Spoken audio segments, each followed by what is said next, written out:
Yes. तो जी मैं आपके साथ बात कर रहा था डिफरेंट कैटेगरीज की। तो कैटेगरीज कौन सी हैं हमारे पास? कैटेगरीज हैं हमारे पास प्राइमरी, एलिमेंट्री और सेकेंडरी। जो प्राइमरी है वो 1 to 5 क्लास है। एलिमेंट्री है 1 to 8 क्लास। अब प्राइमरी और एलिमेंट्री में फर्क क्या है? प्राइमरी और एलिमेंट्री के अंदर फर्क ये है कि वो स्कूल जिसमें 5 क्लास मतलब 1 to 5 चलती हैं वो प्राइमरी, और एलिमेंट्री हम किसे कहते हैं? Primary plus 6, 7, 8 class. ठीक है जी। सेकेंडरी, सेकेंडरी मोस्टली हमारे पास स्कूल को कहते हैं जिसमें 6, 7, 8, 9 और मैट्रिक क्लास चलती है, उसे हम सेकेंडरी स्कूल कहते हैं।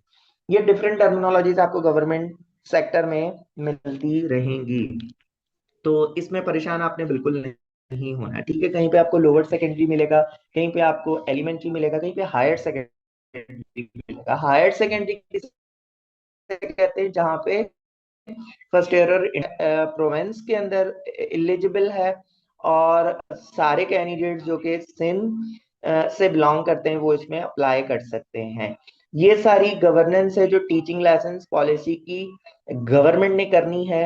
जी टेस्ट कंडक्ट करवाना है, उसके इश्यूज रिजॉल्व करने हैं, उसके बाद उनका रिकॉर्ड रखना है, उसके बाद उनका रिन्यूअल प्रोसेस करना है, वेरिफिकेशन करनी है और इंसेंटिव्स देने हैं। ठीक है जी। यहां तक ये मैंने आपको ओवरऑल सारी टीचिंग लाइसेंस पॉलिसी जो आपके काम की थी वो बताई है बहुत बड़ी टीचिंग लाइसेंस पॉलिसी। अगर एक एक चीज को डिस्कस करते रहेंगे तो एक एक पॉइंट के ऊपर एक एक घंटा हमारा आराम से चला जाना है। तो ये मैंने आपको ओवरऑल टीचिंग लाइसेंस पॉलिसी बताई है। इसके हवाले से अगर आपको कोई सवाल है तो आप मुझसे पूछ सकते हैं।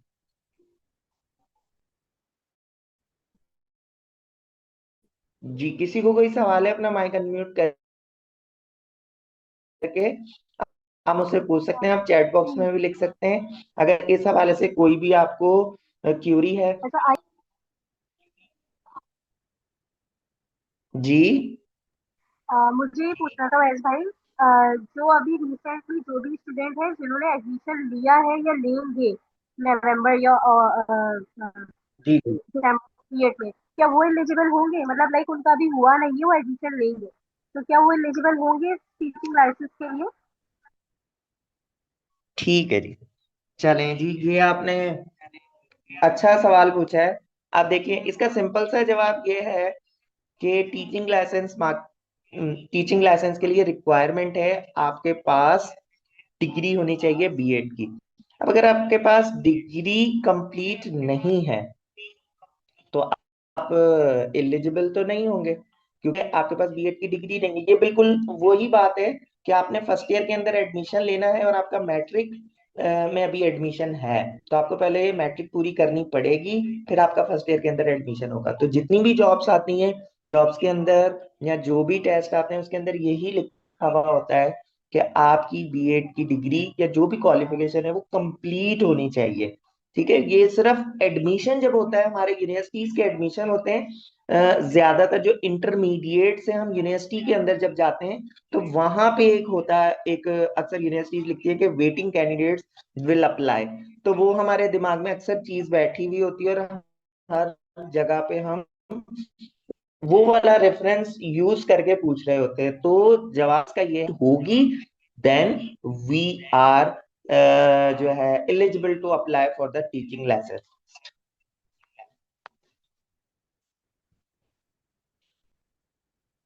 जी मुझे, जी एक चैट में किसने पूछा है? ओके, ठीक है जी। चलें जी, अब हम जो है टीचिंग लाइसेंस के सिलेबस की तरफ चलते हैं। तो सिलेबस जो है हमारे पास, ये आपके पास फाइल भी शेयर है, ये मैं ग्रुप में भी शेयर कर दूंगा आप लोग। एंड नॉलेज और एक है अलग अलग चीजें हैं। ठीक है, एक हमारे पास पोर्शन होगा जिसे हम कहेंगे एमसीक्यूज। ठीक है जी। एमसीक्यूज वाला एक पोर्शन होगा जिसके अंदर हमारे पास यहाँ पे देखें क्लियरली लिखा हुआ है mathematics, science, social study, English, Sindhi और उर्दू। मतलब ये आपके ऊपर डिपेंड करता है कि आप कौन सी जो है मीडियम से हैं और आप कौन सा पोर्शन अटेंड करना चाहते हैं। ठीक है जी। जो आपका लास्ट टाइम भी टेस्ट हुआ था, सिंधी और उर्दू दोनों पोर्शन थे, और स्टूडेंट्स के ऊपर ये था कि आया वो उर्दू वाला सेक्शन कर रहा है या सिंधी वाला सेक्शन कर रहा है। बिल्कुल बेसिक वाले सवाल होते हैं। आपको 6, 7, 8 की अगर बेसिक नॉलेज है तो आप इजीली ये पोर्शन कर जाएंगे। और तकरीबन जो 6,000 कैंडिडेट्स अपेयर हुए थे, वो तकरीबन एमसीक्यू वाले पोर्शन के अंदर पास थे, क्योंकि उनका टेंस और मैथमेटिक्स के बिल्कुल सिंपल से सवाल स्टडी के सवाल थे, कुछ इंग्लिश भी आसान थी, उर्दू और सिंधी में आपने कोई एक पोर्शन करना होगा बस। उर्दू और सिंधी आपने अपने दिमाग, उर्दू वाला तो एमसीक्यूज, ठीक है। तो 40 एमसीक्यूज में आप जब 40 से आगे निकल जाएंगे तो वो तो काउंट ही नहीं होने ना। तो इसलिए ये वाली जो है बात ध्यान में रखनी है। ठीक है जी। उसके बाद जो है हमारे पास जो अगला पोर्शन, जो मेन पोर्शन है, वो है पेडागोजिकल कंटेंट नॉलेज। ठीक है, इसका सिलेबस जो है वो ये है। अब इसको हम वन बाय वन करके डिस्कस कर लेते हैं। ठीक है जी। और एक और बात, अगर हमारा जो है सेशन खत्म हो जाता है, स्टॉप हो जाता है, तो आपने सेम लिंक से दोबारा ज्वाइन करना है। ठीक है, सेम लिंक से आप दोबारा ज्वाइन कर लेंगे, और वहीं से ही इसी लिंक, एक मिनट, इसी लिंक के ऊपर आपका जो है दूसरा सेशन भी स्टार्ट हो जाएगा। ठीक है जी। तो सबसे पहले methods of teaching and foundation of education. अब सीआर के उसके ऊपर जो कल वाला क्लास होगा वो मैं आपको बताऊंगा कि आपने सीआरक्यूज लिखने किस तरह हैं, और सीआरक्यूज होते क्या हैं, और उसकी रिक्वायरमेंट क्या होती है सीआरक्यू। ठीक है जी। तो वो कल हम करेंगे। आज सिर्फ हम सिलेबस को देख लेते हैं। एक हमारे पास टीचिंग लाइसेंस का एक कॉन्सेप्ट आ जाएगा, हमें नो हाउ हो जाएगी कि टीचिंग लाइसेंस है क्या, उसके क्राइटेरिया क्या है, और टीचिंग लाइसेंस का जो टेस्ट है उसका सिलेबस क्या है। तो सबसे पहले यहाँ पे आप टॉपिक देख रहे हैं, मेथड्स ऑफ टीचिंग। ठीक है, मेथड्स ऑफ टीचिंग के अंदर इंस्ट्रक्शनल अप्रोचेज एंड स्ट्रेटेजीज, ये डिफरेंट हमारे पास कौन कौन सी अप्रोचेज होती हैं जिसके अंदर हम अपनी टीचिंग करते हैं, जिसके अंदर यहाँ पे नीचे भी कुछ लिखी हुई है, जैसे effective questioning strategy, cooperative learning strategy. जो जिन्होंने बीएड रेगुलर की हुई है उनको इनका कॉन्सेप्ट होगा। हाँ, जहन से थोड़ी चीजें निकल जाती हैं, बट जब आप उसको एक दफा रिपीट करते हैं तो फिर आपके दिमाग में वो सारी चीजें आ जाती हैं। Teacher and student centred instructional approach, ये बिल्कुल सिंपल सी अप्रोच है, जो कि हमारा ट्रेडिशनल और मॉडर्न के अंदर बेसिक कॉन्सेप्ट ही ये है कि पहले टीचर सेंटर्ड अप्रोच होती थी, और नाउ अ डेज जो टीचर्स हैं या मॉडर्न टीचिंग मेथोडोलॉजी है उसके अंदर स्टूडेंट सेंटर्ड अप्रोच है। उसके बाद जी ब्लूम टेक्सोनॉमी, जो कि मोस्ट फेवरेट टॉपिक है तकरीबन सारे स्टूडेंट्स का, जो पढ़ते हैं Bloom Bloom taxonomy of educational objective, जो हमारी बहुत ज्यादा काम आती है। आपको पता है इसके अंदर आप ट्रेनिंग्स करते हैं तो उसमें भी आपको ब्लूम टेक्सोनॉमी पढ़ाई जाती है। आप बीएड करते हैं, इसके ऊपर आपको डिफरेंट प्रोजेक्ट वर्क्स दिए जाते हैं, आपको काम करवाया जाता है इसके डोमेन्स के ऊपर, क्योंकि इसका बहुत ज्यादा इंपॉर्टेंट रोल है। और जहां तक मुझे याद है कि लास्ट वाला जो जी हमारे पास जी आ रहा है जूम के ऊपर, तो अच्छा जी, तो लास्ट वाला जो हमारे पास टेस्ट आया था उसके अंदर मुझे अभी भी याद है कि एक सवाल आया था और उसके अंदर लिखा हुआ था कि राइट डाउन 2 एमसीक्यूज और 3 MCQs according to the Bloom taxonomy and their levels. तो हमने बताना उसमें ये था कि हम किस लेवल के ऊपर कौन सा एमसीक्यूज बना रहे हैं। इसके वर्ब्स होते हैं डिफरेंट, इसके लेवल्स होते हैं। तो इस जो टॉपिक को लास्ट हमारी जो टेस्ट हुआ था उसके अंदर टच किया गया था और इसमें से एक सवाल आया था। उसके बाद जी अगला हमारे पास टॉपिक है national professional standards for teachers in Pakistan. तो ये टोटल 10 स्टैंडर्ड्स हैं, जो कि एक हमारा गवर्नमेंट ऑफ पाकिस्तान का एक ऑफिशियल डॉक्यूमेंट्स है। आपको नेट के ऊपर भी सर्च करेंगे ये डॉक्यूमेंट्स मिल जाएगा। तो वहां पे एक स्टैंडर्ड सेट कर दिए गए हैं कि टीचर्स के अंदर कौन से स्टैंडर्ड्स, या टीचर के अंदर जो स्किल्स हैं उनका स्टैंडर्ड क्या होना चाहिए। तो ये भी हम पढ़ेंगे, एक बड़ा अच्छा डॉक्यूमेंट है। उसके बाद most important foundation of education, आपको पता होना चाहिए कि एजुकेशन कितनी फाउंडेशन हैं, एजुकेशन कहाँ से उसकी जो है डेवलपमेंट कहाँ से होती आई है। तो इसमें ही आइडियोलॉजिकल फाउंडेशन है, फिलोसॉफिकल फाउंडेशन है, सोशियोलॉजिकल फाउंडेशन है, साइकोलॉजिकल फाउंडेशन और हिस्टोरिकल फाउंडेशन है। तो ये जितनी भी फाउंडेशंस हैं, इसको जी हम, ओके, इसको हम वन बाय वन करके पढ़ेंगे। उसके बाद आते हैं हमारे पास ये टॉपिक जो है, एक दूसरी सब हेडिंग है, child development and education psychology. जो सेंटर्ड चाइल्ड सेंटर्ड अप्रोच है उसके हिसाब से ये मोस्ट इंपॉर्टेंट टॉपिक है। इसमें जितनी भी चीजें हैं वो सारी की सारी चाइल्ड सेंटर्ड अप्रोच के अकॉर्डिंग हैं, जो कि अभी मैंने आपको ऊपर बता रहा था। चाइल्ड डेवलपमेंट क्या होती है, चाइल्ड डेवलपमेंट के ऊपर डिफरेंट जो है थ्योरीज हैं, और हर किसी ने अपने हिसाब से बताया है कि चाइल्ड की डेवलपमेंट किस तरह होती है, उसका कॉग्निटिव डोमेन क्या होता है। जैसे हमारे पास पियाजे, विगोस्की है, और जी और भी बहुत सारे हमारे पास साइकोलॉजिस्ट हैं जिन्होंने इनके ऊपर काम किया है। तो इन सब की थ्योरीज हैं चाइल्ड डेवलपमेंट के ऊपर। ठीक है, इसी तरह characteristics of various developmental stages according to the various theories, वही जो बात मैंने आपको बताई कि डिफरेंट जो है हमारे पास साइकोलॉजिस्ट हैं, और हर किसी ने अपने हिसाब से अपना एक मेजर फोकस रख के और बताया है कि किस तरह जो हमारा चाइल्ड है उसकी डेवलपमेंट होती है। कोई कहता है स्टेजेस के थ्रू होती है, कोई कहता है कि जी उसकी मोरल डेवलपमेंट ज्यादा इंपॉर्टेंट होती है, कोई कहता है कि जी डेवलपमेंट तो होती है बट सोशल इंटरेक्शन के थ्रू ज्यादा होती है। तो ये सारी चीजें जो जब हम इसके साइकोलॉजिस्ट और इनकी थ्योरीज को पढ़ेंगे तो हमारा कॉन्सेप्ट और क्लियर होगा। और कौन से फैक्टर्स हैं जो लर्निंग प्रोसेस ऑफ चाइल्ड को इन्फ्लुएंस करते हैं, ये अगर हमें पता होंगे तो हमारी जो टीचिंग मेथोडोलॉजी है और टीचिंग अप्रोच है वो बहुत अच्छी हो। उसके बाद individual differences between students and children with special need. आजकल जो है स्पेशल नीड, स्पेशल नीड किसे कहते हैं, स्पेशल नीड हम उन बच्चों को कहते हैं जो स्पेशल चाइल्ड होते हैं हमारे पास, उन्हें डिसेबल कहा जाता है।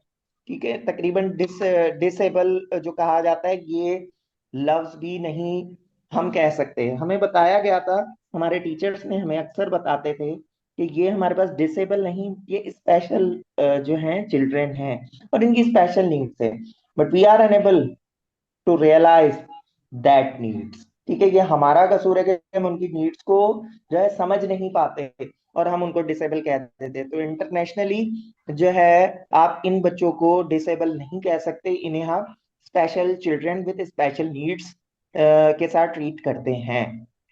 उसके बाद जी conception about child development and its implication for teaching and learning. So जी चाइल्ड की डेवलपमेंट किस तरह होती है और उसकी टीचिंग और लर्निंग के ऊपर क्या इम्प्लीकेशन है, ये भी हम पढ़ेंगे। Age appropriate teaching strategies based on developmental theory.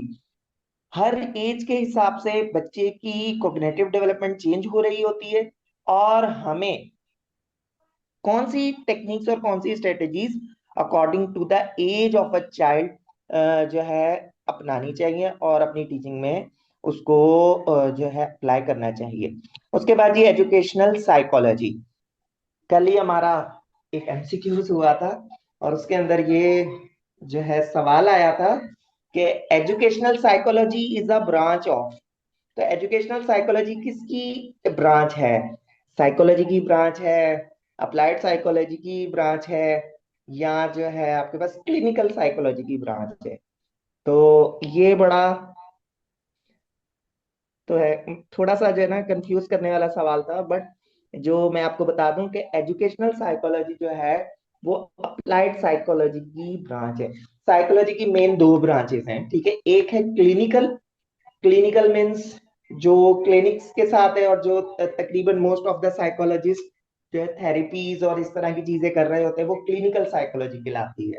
और वो साइकोलॉजी जो एजुकेशन के साथ डील करती है उसे हम एजुकेशनल साइकोलॉजी कहते हैं। तो basics of educational psychology is different theories, different school of thoughts. ये नीचे जो थर्ड नंबर पे लिखा हुआ है ये है डिफरेंट स्कूल ऑफ थॉट्स, जैसे बिहेवियरिज्म, कॉग्निटिज्म और कंस्ट्रक्टिविज्म, ह्यूमनिज्म। जी मैं एडमिट करता हूँ। ठीक है जी, तो ये डिफरेंट स्कूल ऑफ थॉट्स हैं, और आपको ये पता चल सके what is the difference between psychology and educational psychology, जो कि मैंने आपको पहले बताया। इंडिविजुअल डिफरेंसेस, मतलब हर एक के डिफरेंस होते हैं। Human being is a complex thing.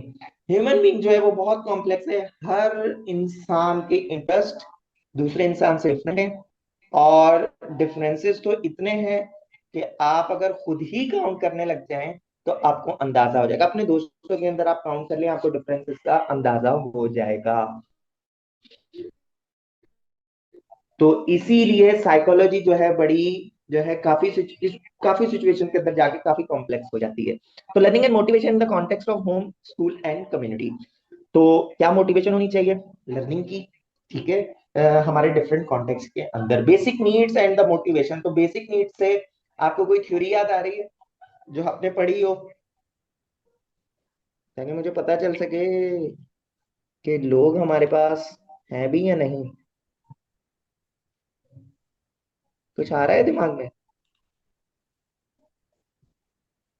Abraham Maslow की थ्योरी है ना, अब्राहम मास्लो की थ्योरी जो बड़ी मशहूर है, और वो यहाँ पे जो है अक्सर कोट की जाती है। आप जो है ट्रेनिंग सेशंस के अंदर जाएं, यहाँ की इंडक्शन ट्रेनिंग होती है, तो बड़ा जोर दिया हुआ होता है दो थ्योरीज के ऊपर, एक ब्लूम टेक्सोनॉमी और दूसरी अब्राहम मास्लो की थ्योरी। ठीक है जी, तो वो यहाँ पे बिल्कुल फिट आती है। उसके बाद जी क्लासरूम मैनेजमेंट। अब क्लासरूम मैनेजमेंट क्या है? क्लासरूम मैनेजमेंट के अंदर learning theories of the classroom management, designing an effective classroom environment। आप किस तरह जो है अपने क्लासरूम का जो इन्वायरमेंट है वो इफेक्टिव बना सकते हैं। Classroom observation and data collection, आपने ऑब्जर्व करते हुए how you will conduct the data, जिससे आप अपना क्लासरूम इंटरैक्टिव बना सकते हैं और अपनी डिफरेंट स्ट्रेटेजीज भी खुद डिजाइन कर सकते हैं। ठीक है, क्योंकि नीड्स जो है वो चेंज होती हैं हर क्लासरूम की दूसरे क्लासरूम से।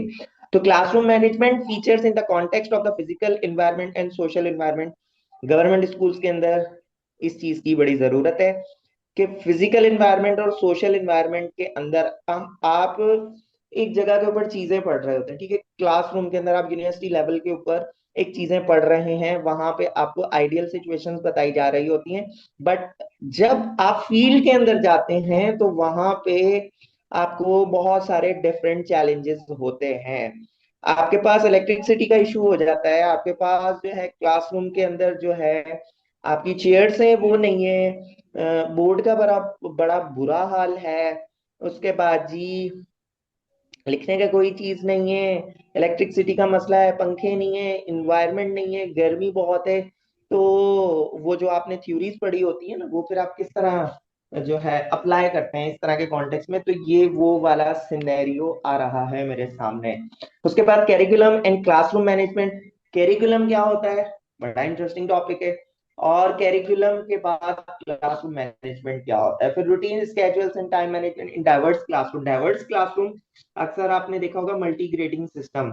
ठीक है, और काफी स्कूल आपने ऐसे सुने होंगे जो होते हैं वन टीचर स्कूल। तो वहां पे जो है डाइवर्स क्लासरूम का कॉन्सेप्ट आता है कि प्राइवेट में तो नहीं है, पर गवर्नमेंट के अंदर तो भाई बहुत जगहों के ऊपर सिंगल टीचर जो है पांच पांच क्लासें पढ़ा रहा होता है। और वहां पे फिर उसको पता चलता है कि मैंने किस तरह जो है क्लास डाइवर्स क्लासरूम को हैंडल करना है। शायद मुझे लगता है कि अभी एक दो मिनट के अंदर जो है हमारा जो है सेशन एंड होगा, तो आपने सेम जो है सेशन से सेम लिंक से दोबारा सेशन ज्वाइन कर लेना है। उसके बाद creating shared values and community, physical setup of the classroom, strategies of classroom management, creating shared values and community in a classroom and differentiated learning. तो ये सारी चीजें क्लासरूम मैनेजमेंट के अंदर आती हैं। ठीक है जी। उसके बाद जी हमारे पास है क्लासरूम असेसमेंट। ठीक है जी, ये हमारे पास आ गए सर। ओके जी, ये एक मिनट के अंदर जो हमारी जो है मीटिंग वो खत्म हो जाएगी, और फिर जो है हम दोबारा सेम लिंक से इसी मीटिंग को ज्वाइन करेंगे। अच्छा जी, तो classroom assessment and test development and evaluation, इसमें से सवाल जो है अक्सर टेस्ट में आते हैं। तो ये वाला मोस्ट इंपॉर्टेंट क्वेश्चन है। तो असेसमेंट क्या होती है और इवेल्युएशन क्या होती है और टेस्टिंग क्या होती है? ठीक है, एक और भी इनके अंदर टर्म होता है जो है मेजरमेंट, यहाँ पे लिखा हुआ नहीं है, बट वो हम लाजमी तौर पे पढ़ेंगे। ठीक है, एक होता है हमारे पास टेस्ट, मेजरमेंट, असेसमेंट, इवेल्युएशन। तो इन चारों में फर्क क्या है? What is the difference between assessment and evaluation? Two की टाइप्स ऑफ क्लासरूम असेसमेंट, अक्सर हमने पढ़ा है फॉर्मेटिव और समेटिव, तो उसको हम यहाँ पे लाजमी तौर पे देखेंगे, ठीक है। उसके बाद feedback and it's characteristics and benefits, ठीक।